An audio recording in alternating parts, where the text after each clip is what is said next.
Welcome to Burlap Teachers. Enjoy the video. In this video, I will show how to make chicken katsudon. We'll begin by gathering all our essential ingredients.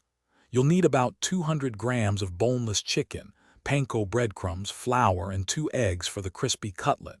For the savory sauce, prepare dashi, soy sauce, mirin, and a touch of sugar. Don't forget your onions, green onions, and freshly cooked short-grain rice to complete this delicious meal.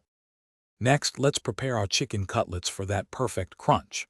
First, pound your chicken to an even thickness of about 1/2 inch, ensuring it cooks uniformly. Season both sides generously with salt and pepper. Then, create a breading station.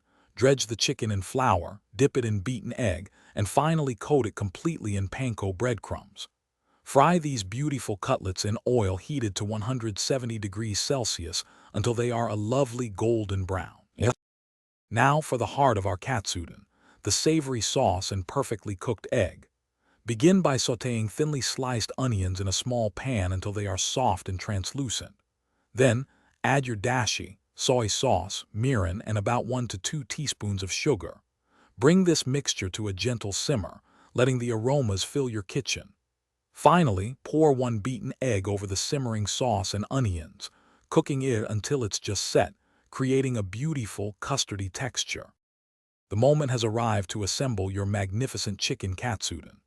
Start by placing a generous serving of hot, fluffy short-grain rice into a deep bowl. Next, slice your crispy fried chicken cutlet into 5 or 6 easy-to-eat pieces and arrange them on top of the rice.